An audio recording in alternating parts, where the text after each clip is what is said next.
Hey there, I am Gary Parrish. Welcome back to the Eye on College Basketball Podcast here on CBS Sports Network, where we sometimes discuss camel fighting, dodo birds, and leaky black. Kyle Boone is here with me, and we're going to be with you for the next hour. We're talking hoops, and I want to start in the ACC, where Duke beat another nationally ranked team last night, this time by 31 points. Final score, number 4 Duke 83, number 20 Louisville 52. It happened inside Cameron Indoor Stadium. So John Shire's Blue Devils, they're now 19-1 overall, 8-0 in the ACC, but kind of barely an A-block topic for much of this season, despite arguably being the biggest brand in the sport and definitely having the leading candidate for National Player of the Year in Cameron Boozer. So, KB, let's start here. First, good to see you on this Tuesday afternoon, but make sense of this. Why is Duke, 19-1 Duke, kind of been a secondary story throughout this season?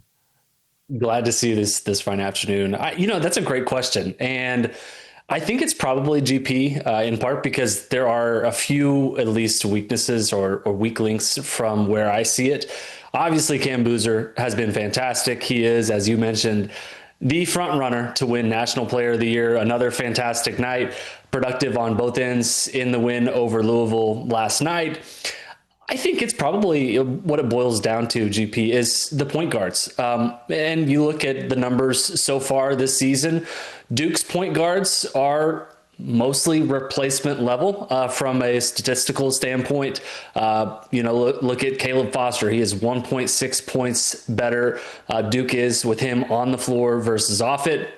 Caden Boozer, actually Duke is 6.3 points per 100 possessions worse off when he is on the floor. And everyone else, I think, is largely pretty good. Cam Boozer erases a lot of deficiencies on both ends.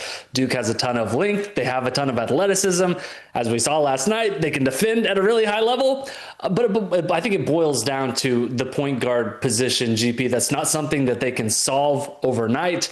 And I think if you're going to look ahead at potential matchups in the Final Four versus an Arizona, versus a Michigan, versus a UConn, that is going to be a huge weak link for Duke, projecting them forward, and maybe why we are excluding them from the top of the list of title contenders right now. So the reason I landed on this spot is because it just sort of occurred to me as somebody who plans a college basketball podcast 3 times a week. I don't know how many times this season we've opened with Duke. I mean, we always get to Duke. We always get to Cameron Boozer. But we infrequently start there. And so you start trying to figure out, why is that? It's not because Duke's not a big brand. Like I said, it's arguably the biggest brand in men's college basketball. It's not because they're not great. Everything about them suggests great. The record, the computer numbers, they have 9 Quadrant 1 wins, so it's not like they haven't beaten anybody.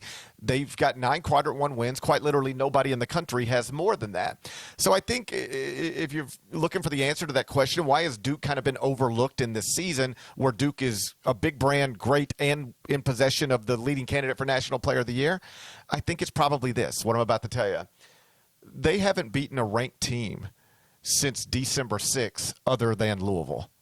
So they just haven't been playing big, high-profile games for a while, the way that other big brands in other leagues have been doing. As you know, the ACC is not the Big Ten. It's not the Big 12. It's not the SEC. And so there's fewer regular challenges for the Blue Devils as they might get in a different league, and I think that has helped push them off of the national radar to the extent that they're ever off of the national radar. They just haven't been an A-block topic too often, and I think that's it. Since December 6th, they've only beaten one currently ranked team. It is Louisville. Now, they've done it twice, but it's still just Louisville. Right now, Ken Pom projects the Blue Devils to finish 17-1 in the ACC and win the league by 3 games. Is there a challenger to them in this conference, or does that computer have it about right? That feels about right to me. I think in terms of the ACC, Duke is head and shoulders above everyone else. I would say, too, I think Duke is not overlooked necessarily, but when you have Arizona going this deep into the season undefeated, when you have Nebraska this far into the season undefeated, even a one-loss Duke team can kind of get lost in the shuffle. In terms of the ACC, I think coming into the season, it seemed to me that NC State and Louisville on paper were the best contenders to potentially challenge Duke. Right now, I think it's Duke and then big gap everyone else. I would put Virginia second among potential contenders. I would put Clemson third. And then you get to GP, a list of several teams that you can kind of put in any potential order. North Carolina, you could put in the mix. Louisville would be in the mix. NC State, if things are in the mix. All of those teams have had varying struggles, either defensive lapses, lack of continuity, injuries. And so, I think there's, the middle of the ACC, for better or for worse, is pretty soft this year. And Duke has clearly risen above the rest of the teams in that league.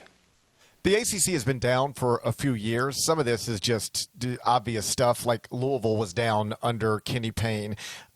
Virginia dipped toward the end of Tony Bennett and certainly in the interim year. Any conference that has some of its biggest and best brands struggling is going to struggle as a conference. I think they're getting back on the right track. They've got the right guy at Virginia now in Ryan Odom. I think they've got the right guy at Louisville in Pat Kelsey. So the ACC, I believe, will get back to operating more consistently at the tip top of the sport, but it's just not there right now. And I think on some level, Duke is the lack of attention Duke has received this season is a byproduct of that. I mentioned the schedule. It is what it is. Let's go back to Louisville, because in the preseason, I did think this was the team that would be the biggest challenger to the Blue Devils. They were 11th in the preseason AP poll. They got into the transfer portal, recruited shooting, prioritized it. They got Michael Brown Jr., the five-star freshman. He obviously has been in and out of the lineup, but he's back now, and it didn't matter at all last night against Duke. I've got Louisville down to number 21 in the top 25-1. They started 7-0 on the season. They're now just 7-6 in their past 13 games. Is Pat Kelsey going to get this thing turned around? I don't know. That's the big question, especially coming off of a loss last night where they scored 52 points. That's the lowest point total under Pat Kelsey since he took over that Louisville program. And, it's obviously a disheartening loss, but the way in which they lost, GP, I think is more concerning. They lost the rebounding battle 47-26. There was a moment that ESPN cameras actually showed during the game where Pat Kelsey was up in the face of one of his players, essentially who got hustled out for a rebound. And, I talked on HQ last night and said, what is, kind of boiling down, what is some of Louisville's issues? I think Louisville's soft. I think Louisville is not physical enough to match up with teams at the top of this league. And I think they're not soft. They're not physical enough to really contend for making a real run in the NCAA tournament. And I think if you gave Pat Kelsey some truth serum, he'd probably agree with that. Look at the points in the paint last night. Duke, 42 points, Louisville, 10. And so, yes, they have a ton of shooting. Yes, their offense on any given night can score 80, 90 points and they can win. They can play with finesse. But, when you match up with a Cam Boozer, with a Duke team that has a ton of length, they play with a ton of physicality. It was no contest last night. And I think that's kind of a harbinger of things to come for Louisville. They're going to have some struggles. They're going to have some successes, but I think in the right matchup or the wrong matchup, as we saw last night, this roster has some pretty obvious shortcomings. And even with continuity issues, Michael Brown missing the last month as probably the better example, I still think Louisville's issues kind of run a little bit deeper than maybe with surface level continuity issues for the Cardinals right now. One more thing here before we move on from the ACC. On the topic of Michael Brown Jr., he is one of the many five-star freshmen projected one-and-done lottery picks.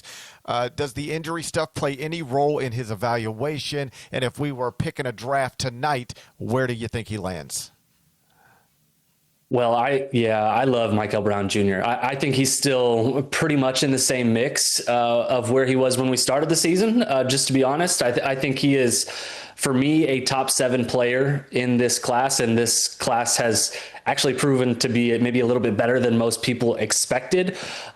He's missed the last better part of a month with a back injury. I think teams will want to dig into the medicals and see, okay, is this a Michael Porter Jr. situation? Like, is his back really messed up? Does he need follow-up procedures? Like, what type of injury are we looking at? And is this going to affect him long-term?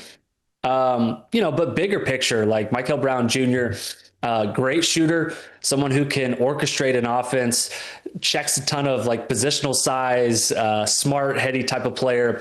I think he's going to continue to be a top 7 player in this class, regardless of whether or not he plays, the final 15 games or misses the final 15 games. I think he is largely where he is at in this class. But GP, the top of the 2026 NBA draft, as we've talked about on this podcast all year, very, very strong. And we're seeing kind of the freshmen of this class continue to rise. That makes Michael Brown's Jr. staying power all the more impressive. I think he's a bona fide candidate to go top 7 still, despite having missed most of the last month. That's good stuff. When we come back, we'll turn our attention to the Big 12, where Arizona went to BYU last night and remained undefeated. How good are the top-ranked Wildcats really? I'm going to ask Kyle Boone that question next. It's the Eye on College Basketball Podcast. We're here on CBS Sports Network.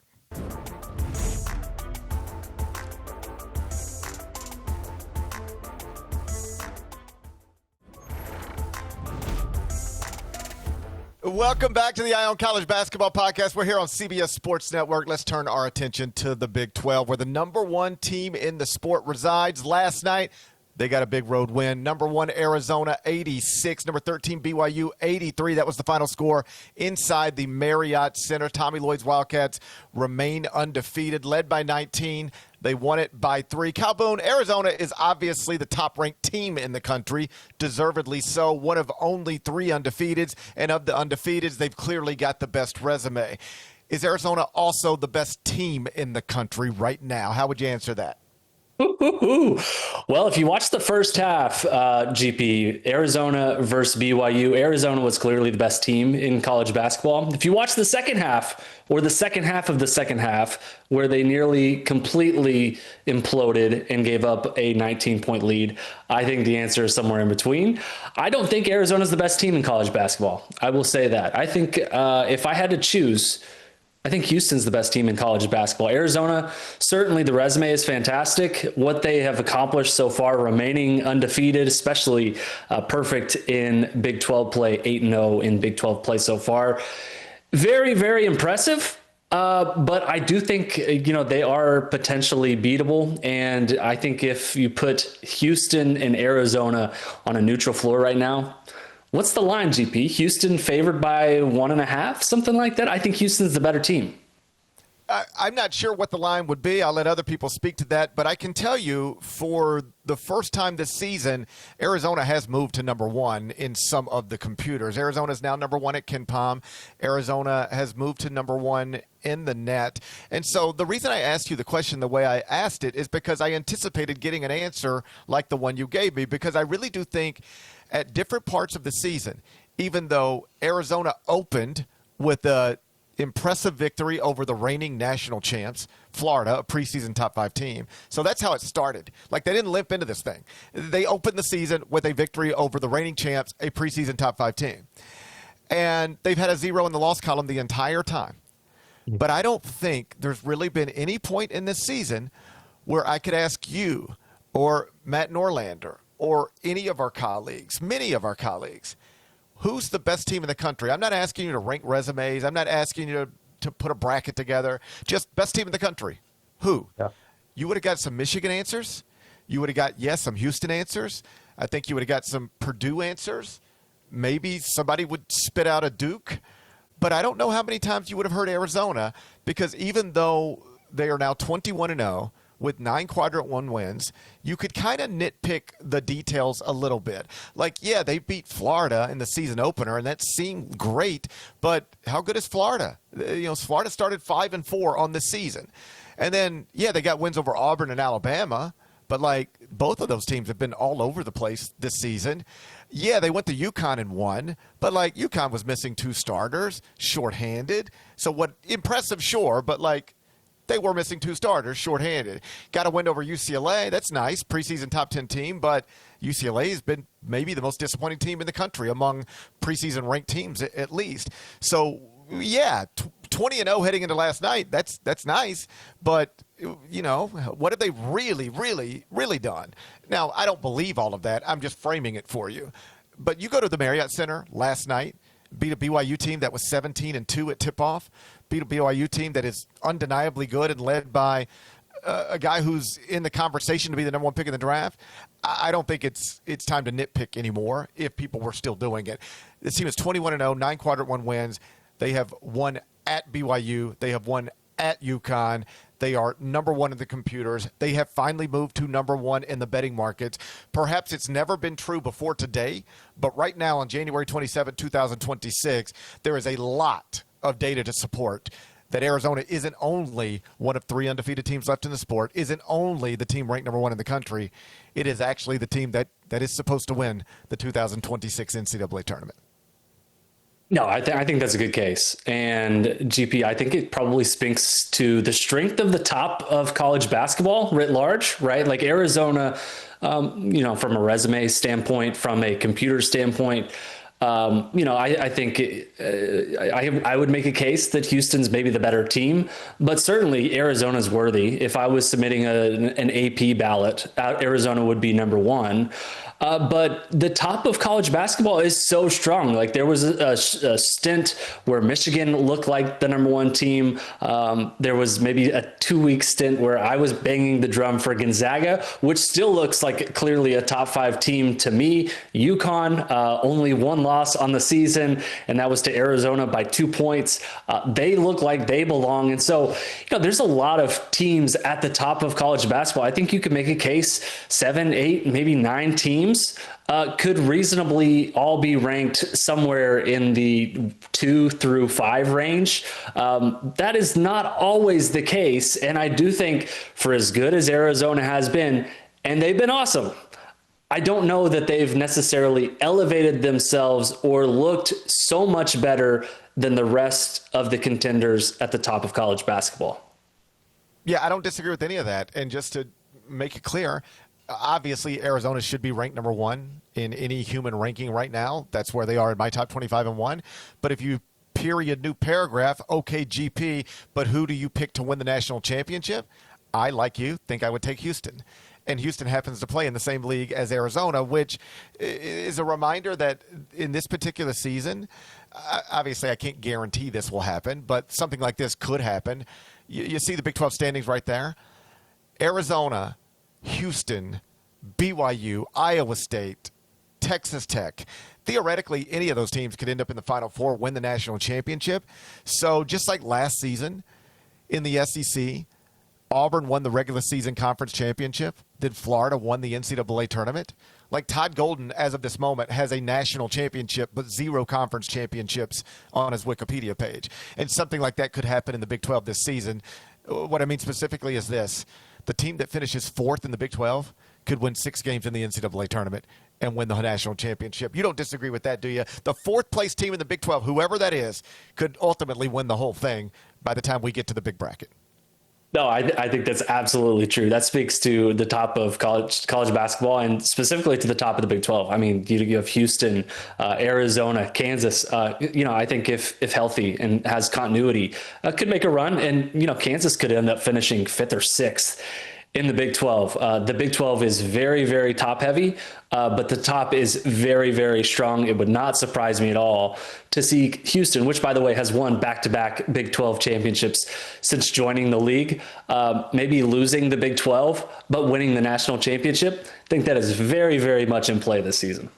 While we're focusing on the Big 12, I want you to put on your NBA draft analyst hat, because the likely top 2 picks, or at least possibly the top 2 picks in the 2026 draft, both reside in this league. A.J. Debonsa at BYU, Darren Peterson at Kansas. Let's start with Debonsa. He's been fabulous. Wasn't his most efficient self on Monday night. 24 points on 24 field goal attempts. But broadly speaking, he's having an incredible freshman season. Would be the second leading candidate for National Player of the Year in my mind right now, behind only Duke freshman Cameron Boozer. How big of a conversation is it, DeBonsa Peterson at the top of the draft, and what do you make of what you've seen from DeBonsa so far? Yeah, I think it's still pretty clearly Darren Peterson at number one, but certainly the way that AJ DeBonsa has played over the last month, taking not only BYU to near the top of college basketball, but also playing at his best so far this season. He is absolutely in the mix to be the number one pick. I think there's going to be a real discussion this summer, GP, for whoever gets the number one pick of what to do, because I think not only is Cam Boozer, I think is probably the number 3 pick, but Darren Peterson and AJ DeBonsa would be the number 1 pick in most NBA drafts. They're special talents, both of them. And DeBonsa at 6'8", he's not only a scoring phenom, and certainly he has absolutely been that. He's coming off a game, not against Arizona, but over the weekend where he had 43 points. That was a career high. But he can take over games. And if you were to build an NBA draft prospect in a lab, you'd end up something like looking like AJ DeBonsa, right? Because the size, because the scoring ability, he can finish at an elite level from the mid-range. And oh, by the way, when he's engaged, he's very impactful defensively, just checks a ton of boxes, does DeBonsa. Not his best performance last night, as you mentioned, 24 points, 24 shots, 1 of 8 from 3-point range. But from what we've seen so far this season from DeBonsa, he's a guy who is clearly going to go top 3 in the draft. And I think there will be a real discussion between Darren Peterson, Cam Boozer, and DeBonsa about who is worthy of going number 1. And it may come down to, GP, which team ends up getting the number 1 pick and maybe just taking the best current fit. Because I think from a talent perspective, they're all blue chippers in my mind from what I've seen so far this season. When I talk to NBA evaluators, they still lean slightly towards Darren Peterson. But let me ask you this last thing here before we move on to the Big Ten. Darren Peterson has played 10 games. Kansas has played 20. He's had various issues, soft tissue issues, ankle issues, all of it minor, but all of it consistent. Does this come into the evaluation process at all? Are NBA people concerned with Darren Peterson's lack of availability so far at KU? Yeah, it's been noisy, GP, and it's certainly almost impossible to ignore the fact that he's missed a ton of games, but also when he's played, his availability during those games has been somewhat inconsistent. There are moments in big spots during games where he is, taking himself out of games. And, I think it is certainly a distraction, but in terms of projecting him to the NBA level, when I talk to people who evaluate the NBA draft, it's not something that is impacting the scout. I know you talk to NBA evaluator. What are you hearing on that front, Peterson? Because, I think from what I've gathered so far, Peterson is clearly the number 1 prospect in this class, but it will be close between him and DeBonsa. I wonder if this will be kind of the separating point. Like if you have to come down to one thing to separate the two, maybe it's just take the guy who's the most available, and maybe that's DeBonsa at number 1.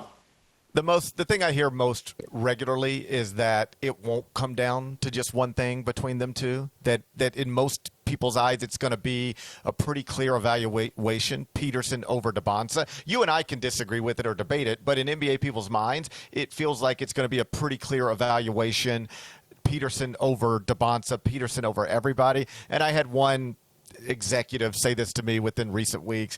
GP, you wouldn't want to be the NBA franchise that passed on the next Kobe Bryant because he cramped a little bit while he was a freshman or rolled his ankle one time while he was a freshman. Don't overthink this thing. I still think Peterson probably goes number 1, but obviously everybody would like to see him play more often than he's played so far this season. When we come back, let's move over to the Big Ten, where Nebraska is 20-0 atop the Big Ten standings. I wonder how often this has happened in the history of the sport.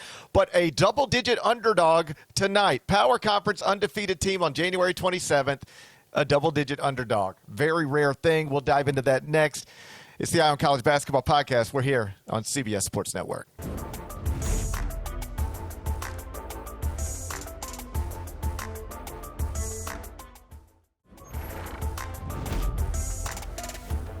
Welcome back to the Eye on College Basketball Podcast. We're here on CBS Sports Network, and in my opinion, and I think lots of people's opinion at this point, the best story in the sport, it is originating in the Big Ten. It's Nebraska, 20-0, alone atop the Big Ten standings, ranked 5th in the Associated Press Top 25 poll.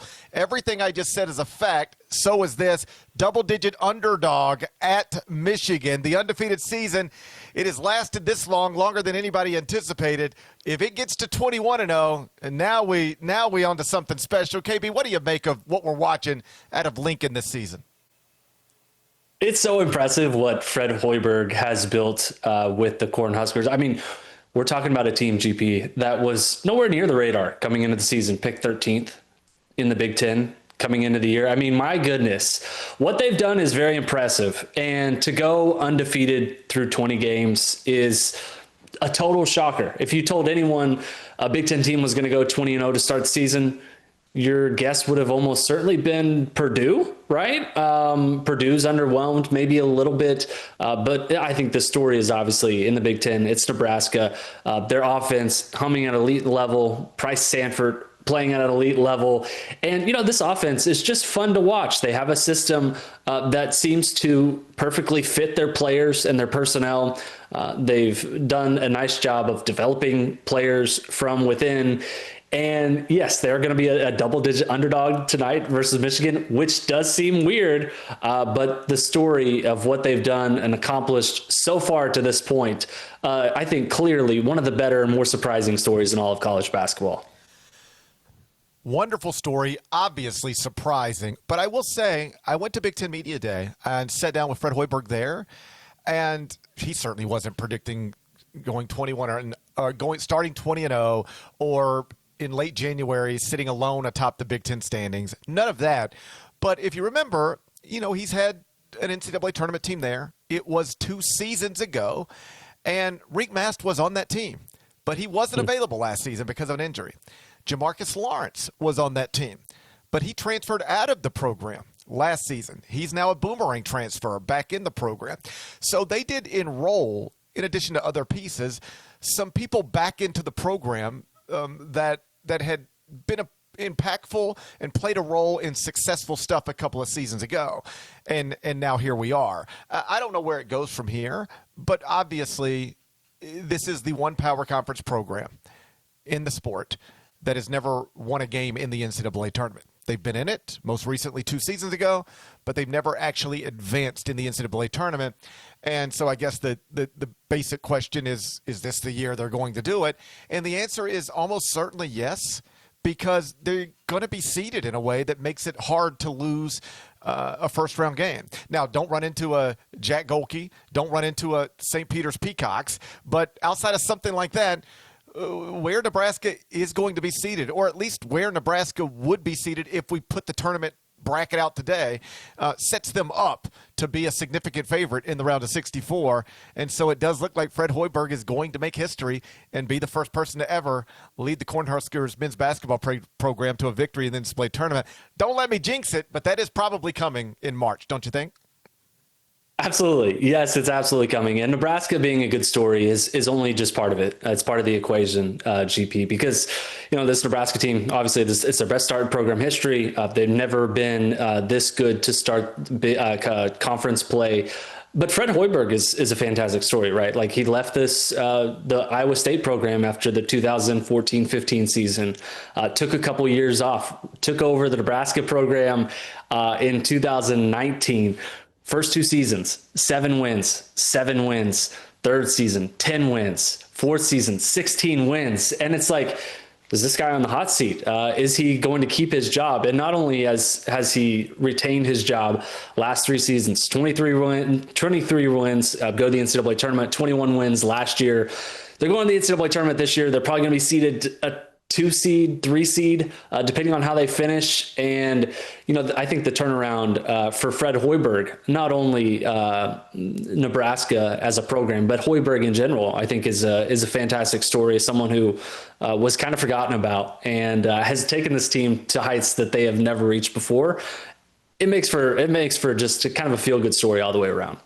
I'm glad you took the conversation in that direction because it is notable. This is year 7 for Fred Hoiberg at Nebraska. Time flies and all that. And in truth, the first 6 years have not been great. 1 NCAA tournament appearance in 6 seasons, 0 NCAA tournament victories. He's 20-0 right now and the leading candidate to be National Coach of the Year.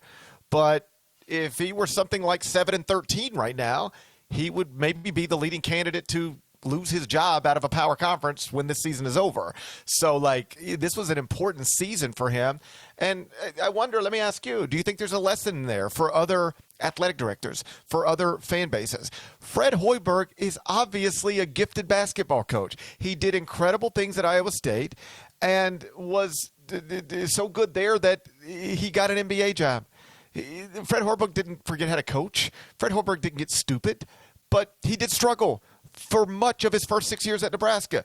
But they stood by him and said, let's give it another shot next season. And now here we are. In this climate of coaching where everybody's getting rich, making a lot of money very fast, and if you don't deliver very quickly, you might get got as quickly as after 1 or 2 years. Is there a lesson in the way Nebraska has handled the Fred Hoiberg thing? Because they're having the best season in school history right now, and a different school would have changed coaches before the season ever even happened. That's absolutely true. That's absolutely true. And, I think there probably is a lesson to be learned there. I think a lot of athletic directors feel the heat in the same way that coaches feel the heat. When they see empty seats, when they see a ton of losses, when they see no NCAA tournament appearances, the pressure is on for decision makers in athletic departments in the same way the pressure is on for coaches. And a lot of times, especially in a situation like what we've seen play out the last 7 years at Nebraska, coaches like Hoiberg don't usually get that long of a leash. Even coaches like Hoiberg who have a long track record of success. And so, especially in this era of NIL, GP, you can flip things like that. We've seen this year, this is part of a multi-year program and a plan for Hoiberg. They've managed to develop from within. They brought guys back. They got guys healthy. But I think you look across the country and you can build a program and build a winning team in one off season. And so, it's really difficult. I think there could be a lesson here where, if you potentially fired Hoiberg after 3 seasons and 3 losing seasons, what are you missing out on? You're missing out on potentially the greatest Nebraska season in program history. There's a lot of probably programs in similar boats across the country that I can think of with decisions for coaches on the hot seat and probably watching the situation playing out thinking, I wonder what I can take from that. Sometimes patience isn't the worst thing in the world. Last thing on the Big Ten, then we'll move on. Like I've noted, Nebraska is undefeated, alone atop the Big Ten standings. But according to KenPom right now, 4 different Big Ten schools would be favored over the Cornhuskers on a neutral court, specifically Michigan, Purdue, Illinois, and Michigan State. Is Nebraska going to win at least a share of the Big Ten title? What do you think? I don't think so. And I've been kind of predicting Nebraska's fall off for a bit. It feels like of the final undefeated teams in the major conference structure, they feel like the team that is most susceptible. That being said, Nebraska continues to kind of overperform and outperform expectations. I think at the top of the Big Ten, for me, it would still be Michigan. They have been fantastic despite only taking 1 loss. Their last 4 wins have come by double digits. They've largely got back to kicking booty in the same way they were kicking booty early in the season.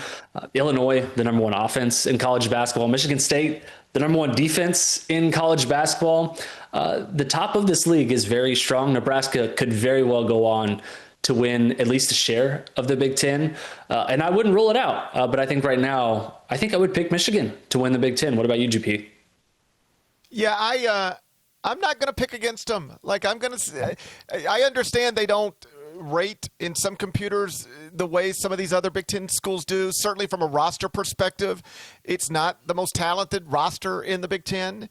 It's not the most expensive roster in the Big Ten. But at some point, I'm just going to believe what you're showing me.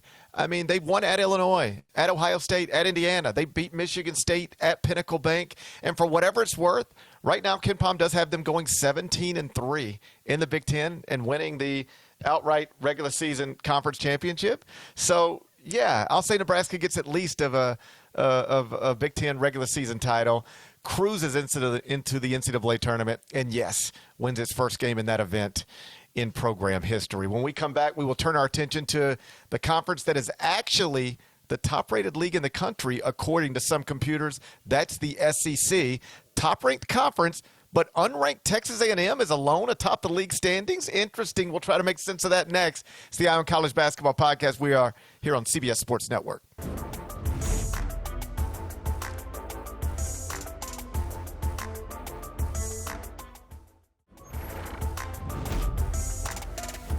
Welcome back to the Eye on College Basketball Podcast. We're here on CBS Sports Network. Right now, the top-rated conference in America, according to KenPom, is the SEC, the league that put a record 14 teams in last season's NCAA tournament. But unranked Texas A&M is the school alone atop the league standings. KB, make sense of this. How did we end up with the SEC being the top-ranked conference in America and an unranked team sitting atop the league standings? It feels weird. It feels weird, doesn't it? And I would even add, like, the SEC being the top conference in college basketball also feels strange. Yes, last year was fantastic to an anomalic degree. They don't feel like they've been the best conference in college basketball. I think, GP, it probably boils down to Florida underperforming. Florida obviously going winning the national championship last year. They've been good but inconsistent throughout parts of this season. I think if Florida was continuing to carry the banner, so to speak, this year, we'd be potentially looking at the SEC in a different situation. But Texas A&M, alone atop the SEC, Bucky Ball, playing a very distinct style. They've been successful so far. I think the schedule will toughen, and I do question if they do have staying power. My guess is probably not. But the top of the SEC, obviously very much in play, very much open right now with, Kentucky lurking, Florida lurking, Texas A&M having the top spot and Vandy falling off. So the SEC very much feels wide open right now as we sit here on January 27th. Some of this is schedule induced. Texas A&M has had one of the lighter conference schedules to date. But some of it is, there's some disappointing, uneven teams in the SEC that we didn't expect to be struggling in the ways that they have struggled. It might rate as the best league in the country according to some algorithm, and that's fine. I'm not going to dispute it, but I would not call it the best league in the country, not this season, because I don't know that they have a national championship contender, whereas the Big 12 might have 4 or 5 or 6. So I would lean more towards strength at the top of the Big 12, makes the Big 12 the best league in the country this season. But at KenPom, at least, the SEC does rate that way. But who's the great team? In the preseason, you might have thought it was going to be Kentucky, but then Jalen Lowe gets hurt, Jaden Quaincett's hurt, Cam Williams is hurt. That's been all over the place. Oddly, Kentucky's winning now, but at some point that probably starts to fall apart a little bit just because the injuries take a toll. You thought it would be Florida maybe in the preseason, and maybe it is, but they got off to a rough start, then got good, and I thought were maybe the class of the league as recently as this past weekend, but then they took a goofy loss. Vanderbilt was undefeated for a while, but now they look something closer to computer trickers than real national championship contenders.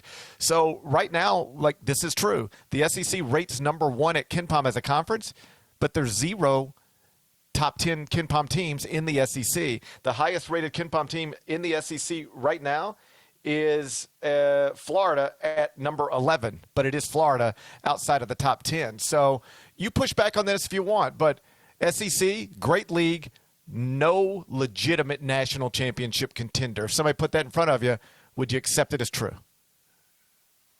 I push back. I still believe in Florida. We haven't seen the best of Florida yet. I'm not certain that we won't see them, though. They're 14-6. They've absolutely underwhelmed relative to preseason expectations. The shot making has been very much inconsistent to this point. But you go to KenPom, they're number 11 overall. They're top 20 in both offensive and defensive efficiency. I think from a talent perspective, they have a chance to really get things in the right direction. I trust that the staff there, very analytics heavy and focused, will start to figure things out. They've only taken 2 losses since December 13th. And so maybe we're holding Florida to a higher standard than most. But I do believe, there's potentially at least one title contender. And in the SEC, I would still peg the Gators to be that title contender. I don't reject that. I could see them making a run in the tournament.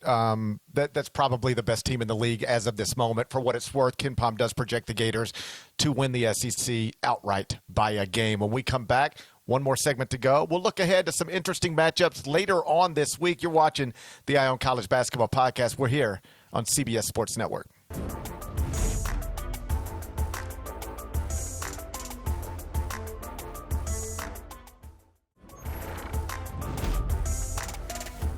Welcome back, Eye on College Basketball Podcast. We're here on CBS Sports Network. Just a few more minutes to go. Before I get us out of here, KB, I want to look ahead to some interesting matchups that will unfold later on this week. Obviously, the big one on Tuesday night, that is number 5, Nebraska at number 3, Michigan. But we've already touched on that one throughout this show. So let's look further ahead.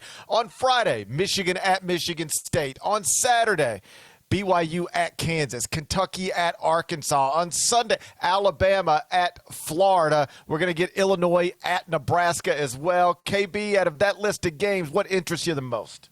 Boy, Friday night, Michigan at Michigan State. I'm there for that. I think, GP, that is a swing spot for the Big Ten regular season title. Michigan State quietly lurking among the top contenders in that league. Michigan State has the number 1 defense in adjusted efficiency at KenPom right now. Jeremy Fears Jr. has been playing out of his mind, leading that Spartans team. Izzo feels like he's got a couple more punches left in him, and to be able to take down the Wolverines in East Lansing, that feels like a spot where Michigan State could really show its mettle in a big spot, especially depending on what happens tonight. Michigan, obviously, taking on Nebraska. I'm looking forward to that on Friday night. I think the Big Ten title could end up being decided in East Lansing on Friday night. There's been a lot of changes in college athletics over the years. Perhaps you've heard of some of them. Sure. They end up in courtrooms, wherever else. But one of the positive changes to college basketball, at least, is that Friday nights used to just be like Ivy League games for the most part. Like, we didn't have big power conference basketball on Friday nights, but we get that now more often than not. And Michigan at Michigan State is a tremendous primetime matchup. BYU at Kansas, that is A.J. DeBonsa at Allen Fieldhouse. I just think anytime you get a generational talent and a building like that and pair them together, that's must-see TV. So I can't wait to see DeBonsa inside Allen Fieldhouse. And then, of course, Kentucky at Arkansas is John Calipari against the school at which he won the 2012 national championship. Obviously, Cal coaching against Kentucky at Arkansas, not the same as Cal coaching against Kentucky at Rupp Arena, but still there's got to be some feelings there somewhere when Coach Cal gets against the Wildcats, right? Absolutely. There'll be some feelings, and both of these teams trending in a good direction. Kentucky's actually won 5 consecutive games. Arkansas very much still in the mix to win the SEC. They're 5-2 in the SEC. Both of those teams ranked going into this matchup, and both of these teams carrying some momentum. Obviously, there's going to be some big feelings. John Calipari facing his former school. Arkansas versus Kentucky on Saturday will be must-see television. And then on Sunday, Illinois at Nebraska. Huge little stretch here for the Cornhuskers. 20-0 right now, but an underdog at Michigan tonight, and then get Illinois. That's how you could reasonably go from 20-0 to 20-2, but we'll see. Shouts to Devin Downey. Shouts to Chester, South Carolina. Terry Teagle's a legend. Huck Larnell. Thank you guys for watching the Eye on College Basketball Podcast. We'll be back with you this time next Tuesday.